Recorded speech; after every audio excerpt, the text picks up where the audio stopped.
Hi there, 7:28 on this Friday. So a new study finding that the pandemic pushed a lot of us into tipping fatigue, with takeout and delivery tips suffering the most. Personal finance expert Dan Roccato joining us live this morning with the do's and don'ts of tipping. Good morning, Dan.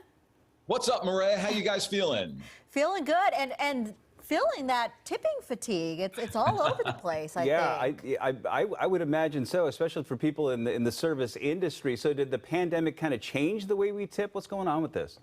Absolutely. Yet another thing that's changed in our lives the last couple of years. Have you noticed, guys, that no matter where you go nowadays, there seems to be a tip jar there? Yes.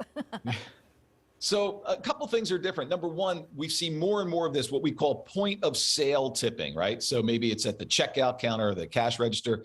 And listen, all of us are using electronic payments more. So there's electronic tipping. That's kind of taken off as well. And you guys have all seen these iPads, right? You're checking out maybe at a coffee shop or something. They turn the iPad around to see if you want to leave a tip. And the thing is, a recent study, I guess it was about a month or so ago, showed us that more and more workers actually expect a gratuity, expect a tip. I'm not sure about morning journalists, but it would be nice, wouldn't it? I have a tip jar on my desk, but nobody seems to pay any attention. So who should we be tipping and how much?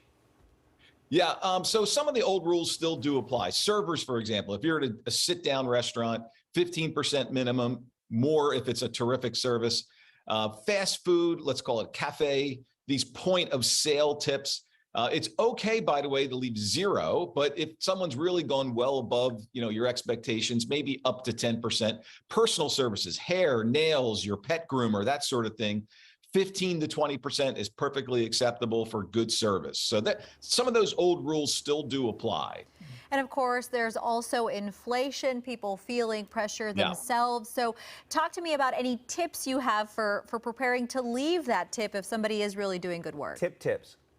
Remember this, it's called cash. Now, you Gen Zs, listen up. They still make this stuff. They still print it. My best tip this morning is use cash. People who receive gratuities prefer to receive cash rather than have it go through a credit card. Your tip should reflect the quality of service, the level of service. Now, I don't know about you guys, but this is hard for me, Bill and Maria.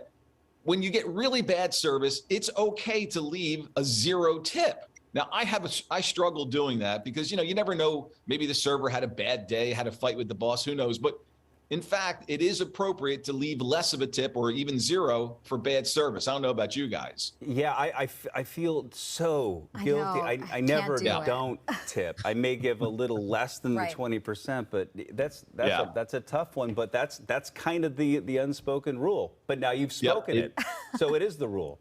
Dan Roccato, always appreciate you. Thanks, guys. Appreciate it.